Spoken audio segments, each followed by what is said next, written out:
Hey everyone, welcome back. We always say we like to dive deep on this show, but tackling the Middle East crisis, this one's about as deep as it gets. No kidding. And with the situation escalating this rapidly, I mean, Israel, Hamas, Hezbollah, Lebanon, everything's involved now.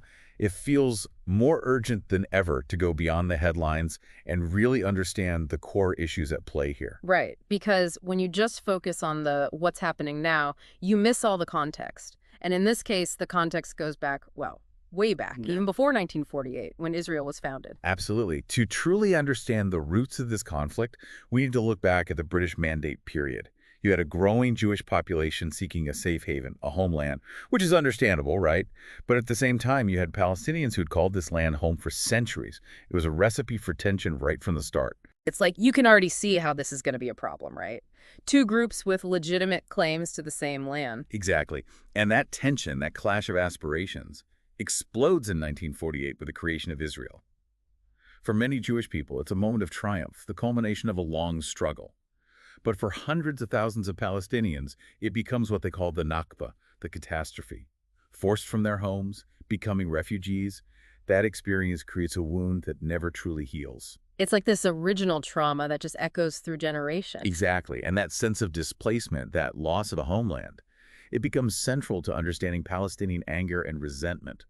It fuels so much of the conflict even today. Okay, so you've got this already volatile situation, and then things get even more complicated because it's not like it ends there. More wars erupt. Right, and I'm not talking about small-scale skirmishes here.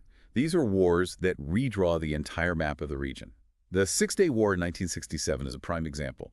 Israel wins a decisive victory, takes control of the West Bank, Gaza, East Jerusalem, the Golan Heights. These are all territories Palestinians claim as their own.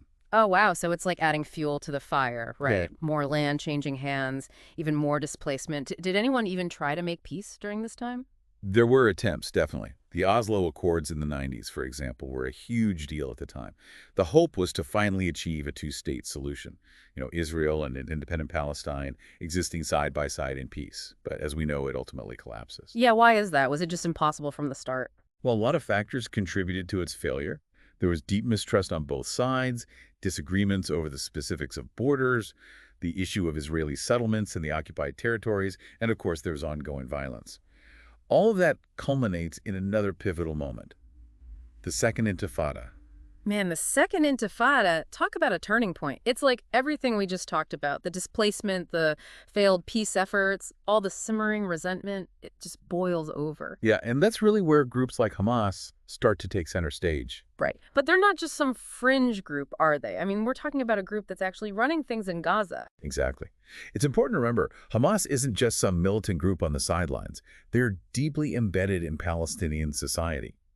They emerged back in '87 during the First Intifada, an offshoot of the Muslim Brotherhood, with this ideology centered around Palestinian liberation, armed resistance against Israel. And they win those elections in 2006, right? So suddenly they're not just fighting Israel, they're actually responsible for governing Gaza. It's this Yeah. strange duality almost. It really is. I mean, think about it.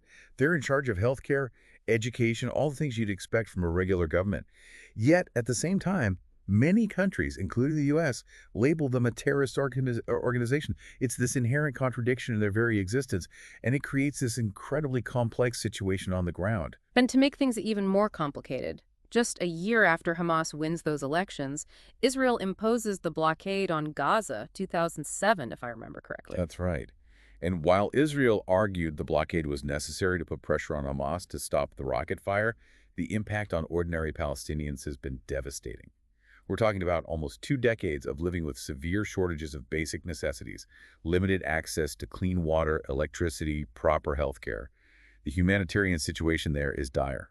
It's got to breed resentment, right? When you're trapped in those conditions with little hope for the future. Absolutely. And that's what makes it so difficult. It creates this vicious cycle. The blockade is meant to weaken Hamas, but it also fuels the very desperation and anger that Hamas thrives on. Okay, so we see how Hamas, with their ideology and the realities on the ground in Gaza, act the way they do.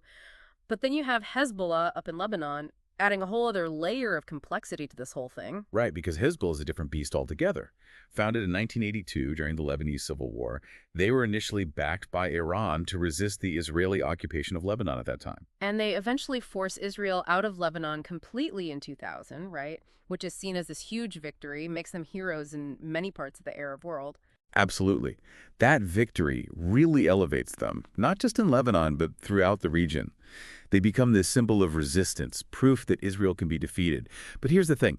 Hezbollah isn't just some militia holed up in the mountains anymore. They've evolved into this incredibly powerful political force within Lebanon. They have seats in parliament, they run social programs, they even have their own TV station. Wow, so they've really integrated themselves into the fabric of the country. They have. But they've also been involved in other conflicts, haven't they? The 2006 war with Israel, the Syrian civil war, it raises questions about their ultimate goals, their vision for the region. Right, because it's not just about Israel anymore for them. What's their game plan? That's the million-dollar question, isn't it?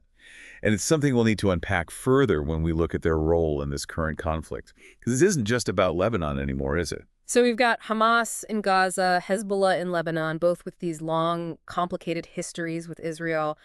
But this latest escalation, it feels different, doesn't it? Almost like we're watching a whole new chapter unfold in real time. It absolutely is different. I mean, this isn't just another flare-up, another cycle of violence and a conflict that's been going on for decades. The scale, the intensity of the fighting, and Hezbollah's involvement in particular, it's unprecedented.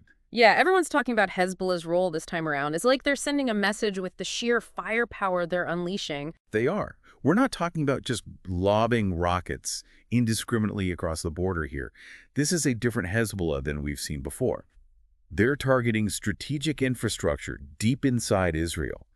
Airports, power grids, military bases, they've even hit that major gas platform off the coast. These strikes are meant to cripple Israel's ability to function.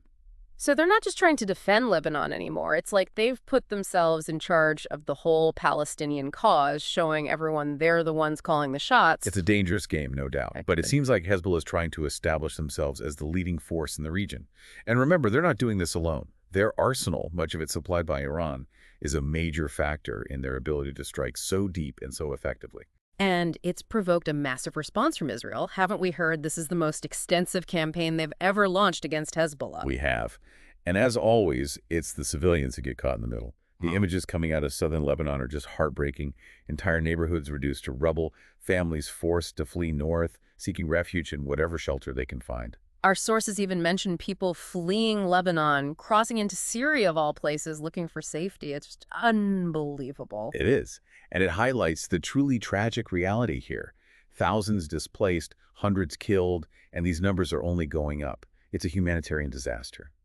And even if a ceasefire is reached, the trauma, the psychological scars of this conflict, they'll linger long after the last bomb falls. It's a stark reminder of the human cost of this conflict, something that's easy to forget when you're looking at maps and talking strategy. So with all this happening, is there any hope for diplomacy? Are there any serious efforts to try and stop the bloodshed? Well, the international community is scrambling, trying to de-escalate the situation. The U.S., as always, is a key player. But their unwavering support for Israel, their refusal to even engage with Hamas directly, it complicates things. And then you have other countries, Egypt, Qatar, trying to mediate, open up some kind of dialogue. But it feels like a long shot right now. It does. Because even if they manage to broker a ceasefire, to stop the immediate bloodshed, the underlying issues, the decades of mistrust, the competing claims to the same land, none of that goes away overnight. So where do we go from here? What can we, even as individuals, even do when faced with something this complex, this seemingly intractable? It's easy to feel overwhelmed, to just tune it all out, especially when it feels so far away. But that's exactly what we can't do. We can't afford to become numb to the suffering. We have a responsibility to stay informed, to challenge those simplistic narratives that get thrown around. To remember that there are human lives on the line. Exactly. Because in the end, this isn't just about borders and rockets. It's about human beings caught in the cycle of violence that's been allowed to fester for far too long. We've covered a lot of ground today, haven't we? The history, the key players, but as we said at the beginning, this is a complicated one. There's no easy answers here. But if there's one thing we hope you take away from this deep dive, it's that understanding is the first step. understanding why this conflict is so stubbornly difficult to resolve and understanding the very real human costs of this violence. Thanks for joining us.